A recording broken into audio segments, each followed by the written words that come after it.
بسم اللہ الرحمن الرحیم۔ کسی نے صحیح اس کا نام رکھا تھا، واقعی وہ اپنے نام کی لاج تھی، پری گل، اور حسن اس پر ختم تھا۔ اذلان شاہ نے پری گل کو اس وقت دیکھا تھا کہ جب وہ مٹکا سر پر رکھے پانی بھرنے پنگھٹ پر جا رہی تھی۔ اذلان شاہ نے اسی دن عہد کر لیا تھا کہ وہ اس ماہجبیں کو حاصل کر کے رہے گا۔ ان دنوں اذلان شاہ کی شادی کو 1 برس ہو چکا تھا۔ اس کی بیوی روشن آرا اس کی چچا تھی اور اس سے عمر میں بڑی اور معمولی شکل و صورت کی تھی۔ بظاہر اسے اپنی دلہن سے کوئی شکایت نہ تھی۔ گاؤں کی روایت کے مطابق ان کی نسبت بچپن سے طے تھی۔ تبھی روشن آرا کے دل میں اذلان شاہ کی محبت ٹھہرے پانیوں کی طرح گہری تھی۔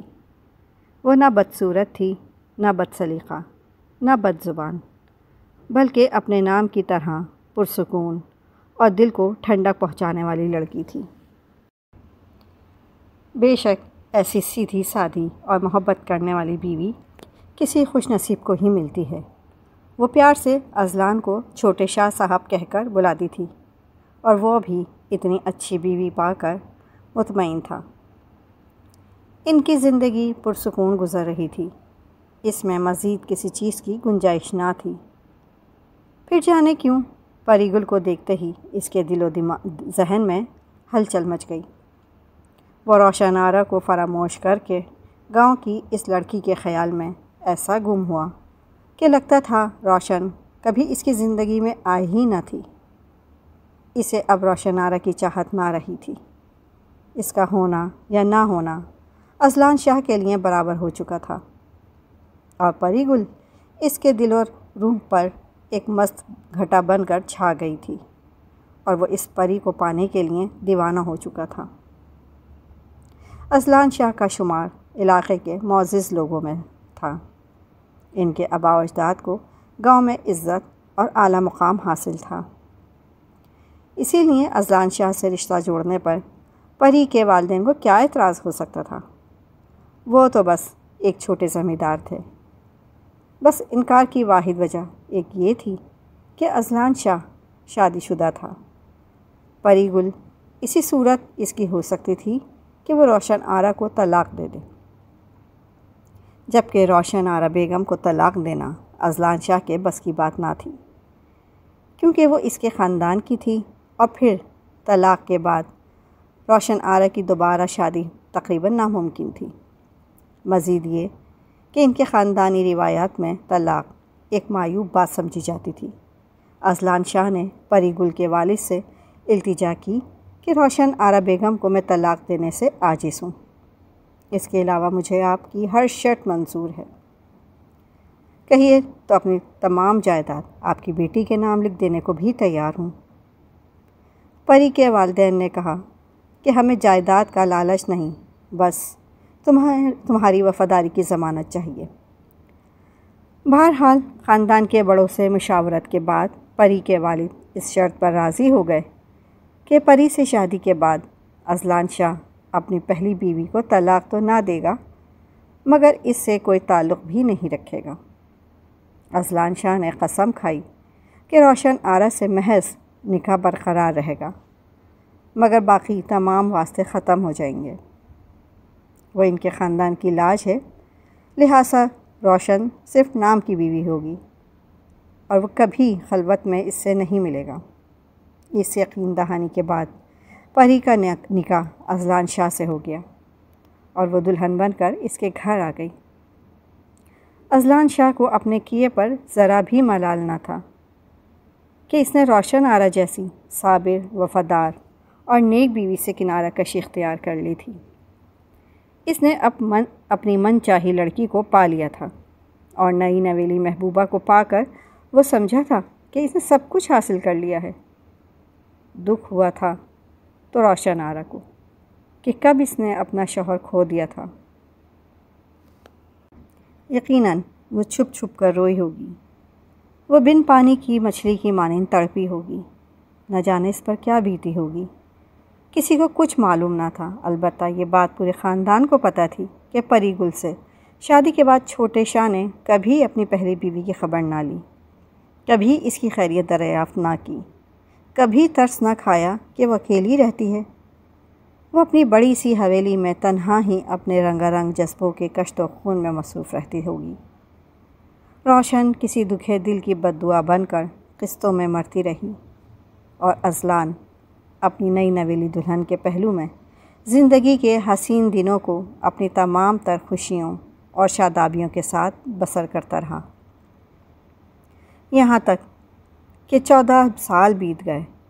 14 سال بعد اچانک پری گل بیمار ہو گئی۔ اس نے اپنے چوتھے لخت جگر کو جنم دیا تھا۔ آپریشن کے بعد وہ موت و زیست کی کشمکش میں گرفتار ہو گئی۔ اس کے ہاتھ پاؤں سن ہونے لگے تھے اور گلا بند ہو رہا تھا، سانس رک رہی تھی اور پانی کا ایک قطرہ بھی اس کے حلق سے نہیں اتر رہا تھا۔ اپنی چہیتی بیوی کی یہ حالت دیکھ کر اذلان شاہ کی روح کانپ گئی۔ اپنی پری کو جان کنی کی حالت میں دیکھ کر وہ رونے لگا تھا۔ اچانک اسے یاد آیا کہ اماں جان کے پاس ایک بزرگ سے چلا آتا نقش تھا۔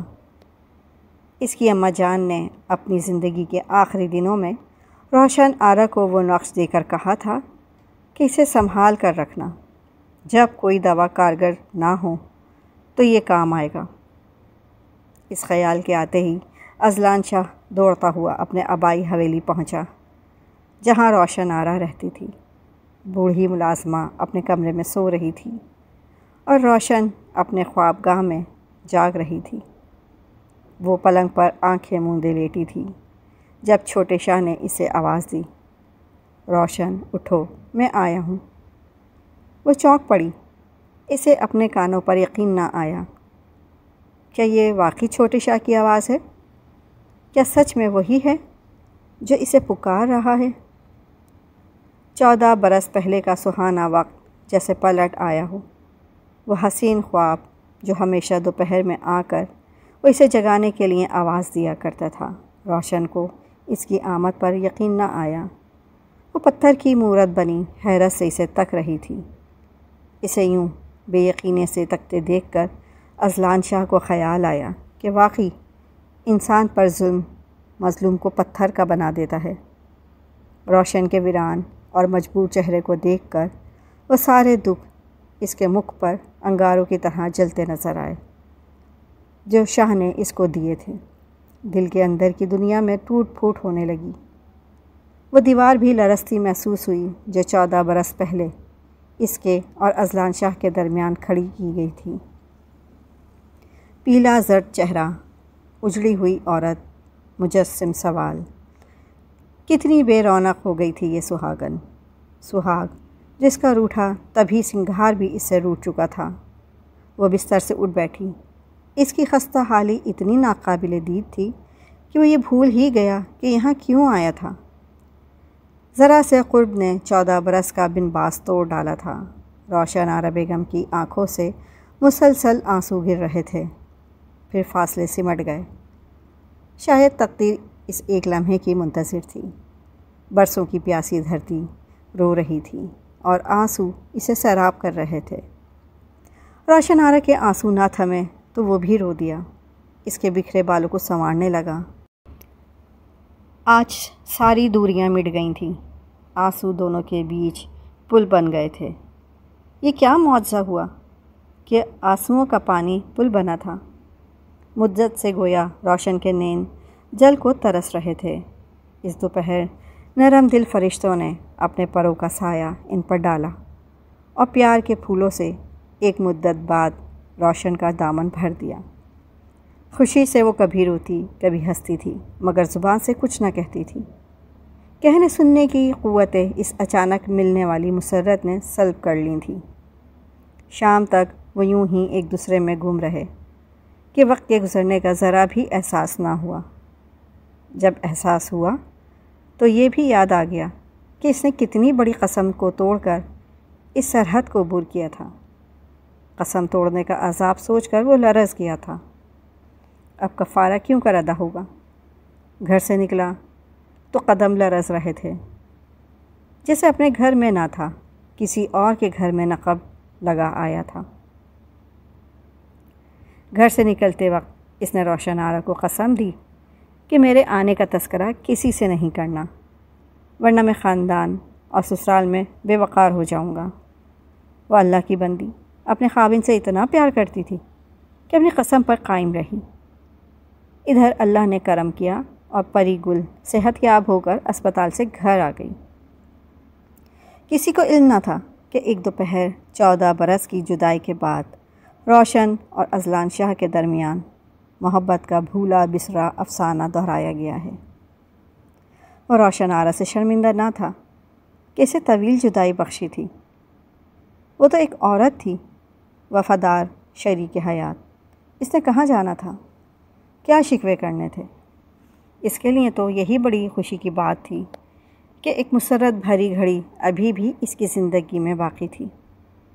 اذلان شرمندہ تھا تو اپنے آپ سے کہ قسم توڑ کر گناہ گار ہوا تھا۔ سوچتا تھا خدا جانے اب بخشش ہوگی کہ نہیں۔ توبہ کر رہا تھا کہ میرا خالق مجھے قسم توڑنے کے عذاب سے بچا لے اور میں سزاوار نہ ہو جاؤں۔ روشن آرا اور اذلان شاہ کی شادی کو 1 سال ہوا تھا جب اس نے بیوی کو چھوڑ کر پری گل کو گلے سے لگایا تھا۔ روشن آرا کے دل سے اولاد کی تمنا بھی باقی ساری خوشیوں کے ہمراہ مٹی میں مل گئی تھی۔ وہ تصور بھی نہیں کر سکتی تھی کہ زندگی میں ایسا وقت بھی آئے گا کہ جب تقدیر ایک بار پھر سے مہربان ہو جائے گی، اس کا خالی دل آباد اور ویران کوکھ بھر دے گی۔ یہ خوشی جہاں اس کو دیوانہ بنانے کو کافی تھی، وہاں شوہر سے کیا عہد بھی یاد تھا۔ تبھی اب مشکل یہ تھی کہ لوگ پوچھیں گے کہ شوہر نے تم سے کبھی ناتا نہ رکھنے کی جو قسم کھائی تھی، کیا وہ جھوٹی تھی؟ اگر چھوٹا شاہ تمہارے گھر قدم نہیں رکھتا تھا تو پھر یہ تنہائی کا ساتھی کہاں سے آ گیا؟ وہ کیسے لوگوں کو بتائے گی کہ وہ کوئی غیر نہ تھا جس نے دہلیز سے اندر آنے کی جرات کی تھی؟ وہ میرا اپنا تھا، میرا سہاگ تھا، لیکن اگر نام نہ بتایا تو لوگ تانے دیں گے، جینا تو بھر کر دیں گے، اور اگر یہ کہہ دے کہ میرا سرتاج میرا اذلان شاہ آیا تھا تو پری اور اس کے باپ بھائی طلاق ہی نہیں مانگیں گے بلکہ تلواریں سونت لیں گے۔ لیکن ملازمہ نے چپ رہنے کی قسم نہیں کھائی تھی۔ اس نے جا کر اذلان شاہ کو بتایا کہ روشن بی بی پیٹ سے ہے۔ چھوٹے شاہ کے تو پیروں تلے سے زمین نکل گئی۔ اس کی کیفیت اس شخص کی تھی جس نے کوئی فاش غلطی کر دی ہو اور اب اس خطا کو دوسروں کے سامنے لانے سے ڈرتا ہو۔ پری اور اس کے والدین سے کھائی ہوئی قسم یاد آئی تو خود کو کوسا کہ کیوں وہ حویلی گیا۔ اتنے برس تو اس سے علیحدہ رہ کر گزار ہی دیے تھے، اب یہ غلطی کرنا کیا ضروری تھا؟ ساری ریاست پر پانی پھر گیا تھا۔ پری کے دل سے بھی اس کا اعتبار اٹھ گیا۔ وہ سمجھی کہ اذلان شاہ مسلسل 14 برس سے جھوٹ بولتا رہا ہے، روشن آرا سے پیمان وفا باندھے رکھا اور اسے دھوکہ دیتا رہا۔ اب چپ رہنے سے رسوائی اور بولنے میں بھی برائی تھی۔ روشن آرا نے ایک بیٹے کو جنم دیا، برسوں بعد اسے تنہائیوں کا ساتھی ملا تو اسے تو خوشی سے پاگل ہو جانا چاہیے تھا، مگر وہ اب غم سے پاگل ہو رہی تھی۔ لوگوں سے کہتی تھی کہ میرے سرتاج کا لخت جگر ہے، ہمارے پیار کی نشانی ہے، مگر رشتہ دار تصدیق چاہتے تھے۔ روشن آرا بیگم سے گھر میں چھوٹے شاہ کے آنے جانے کی گواہی مانگتے تھے، کیونکہ وہ بیچاری تو اپنے گھر کی 4 دیواری سے پاؤں بھی باہر نہیں رکھتی تھی۔ سبھی رشتہ داروں کے گھر قریب قریب تھے جو خود اس سے ملنے آ جاتے تھے۔ ادھر پری گل اذلان شاہ سے جھگڑتی تھی کہ اگر روشن آرا کا بیٹا واقعی تمہارا لخت جگر ہے تو تم کب گئے تھے اس کے گھر؟ مجھے بتاؤ کہ تم جاتے تھے اس کے پاس؟ تم نے تو قسم کھائی تھی کہ تم روشن آرا سے علیحدہ رہو گے، پھر یہ بیٹا کہاں سے آ گیا؟ کیا تم مسلسل مجھ سے جھوٹ بولتے رہے ہو؟ تم روشن آرا کے پاس آتے جاتے رہے ہو۔ تم بد عہد ہو، جھوٹی قسمیں کھانے والے، بے دین، بے ایمان۔ میں اب ایک پل تمہارے پاس نہیں رہوں گی۔ پری گل کے بھائی، تایا، ماموں سبھی آ گئے اور بولے، شاہ صاحب تم نے قسم اٹھائی تھی، کیا تم نے ایمان کو کھیل سمجھ رکھا ہے؟ اب ہم سمجھ لیں گے تم سے۔ ادھر روشن آرا بار بار ملازمہ کو بھیجتی تھی کہ چھوٹے شاہ سے کہو ایک بار آ جائیں، ورنہ دنیا مجھ بد نصیب پر تہمت لگا دے گی، مجھ سے زندہ رہنے کا حق بھی چھین لیا جائے گا۔ روشن آرا کی دعائی پر ہی چھوٹے شاہ کے بڑے بھائی آصف شاہ کو خاندانی وقار سنبھالنے کا فرض یاد آ گیا۔ انہوں نے مولانا صاحب کو بلوا کر قسم کا کفارہ پوچھا اور اپنی طرف سے ادا کر دیا۔ پھر اپنی بیوی کے ساتھ ننھے بھتیجے کو گود میں لے کر اذلان شاہ کے اس گھر گئے جہاں دوسری بیوی پری گل کے ساتھ رہتا تھا۔ انہوں نے بچے کو اذلان شاہ کی گود میں دے کر کہا کہ میاں کیوں منہ میں انگلیاں ڈال کر بیٹھے ہو؟ کیا اس کی چھٹی نہیں کرنی تھی؟ اور اب کیا عقیقہ بھی نہیں کرو گے؟ 6 دن گزر گئے ہیں بچے کی پیدائش کو۔ 6 دن میں تو ساری کائنات بدل گئی تھی۔ چھوٹے شاہ جی کی گود میں معصوم بچہ آتے ہی باہوں میں سما گیا۔ بچے کی صورت دیکھ کر دل میں محبت کا سمندر امڑ آیا۔ بالآخر مظلوم پاک باز بیوی روشن کی خاطر فیصلہ کر لیا کہ پری گل ناراض ہوتی ہے تو ہو، اب سارے خاندان کو جمع کرنا ہی ہے۔ کفارہ تو ادا کر دیا ہے، وہ عورت ذات کب تک لبسیے بیٹھی رہے گی؟ اگلے روز عقیقے کا اعلان کر دیا گیا۔ اب سارا خاندان روشن آرا کی حویلی میں جمع ہونا تھا۔ عقیقہ دھوم دھام سے ہوا اور وہ سب کے سامنے سرخرو ہو گئی۔ ادھر سے صرف پری گل کے ماموں عقیقے میں شریک ہوئے تھے، سسرال سے اور دوسرا کوئی نہ آیا۔ عقیقے والے دن روشن آرا بیگم نے خوبصورت لباس زیب تن کیا۔ وہ کسی دلہن کی طرح سجی ہوئی تھی۔ 15 برس بعد بالآخر اس کی زندگی کے بے وفا ساتھی نے اسے سماجی مقام دے دیا تھا۔ پری گل نے طلاق کی رٹ تو لگائی، مگر 4 بچوں کی ماں کا طلاق لے کر میکے جانا آسان نہ تھا۔ اس کے ماموں نے پری کے باپ اور بھائیوں کو سمجھایا کہ ظلم تو روشن کے ساتھ ہوا اور خفا تم لوگ ہو، حق کی بات کرو، ظلم کو مزید طول مت دو۔ یوں سب نے مل کر صلح پر رضامندی ظاہر کی اور ایک اجڑی ہوئی عورت کو پھر سے ازدواجی خوشیاں مل گئیں، اور وہ عورت تھی روشن آرا بیگم، جس کا نام بھی اس کی شخصیت جیسا تھا۔ اگر آپ کو میری یہ کہانی پسند آئی ہو تو میرے چینل کو لائک اور سبسکرائب ضرور کر دیجیے گا۔ شکریہ۔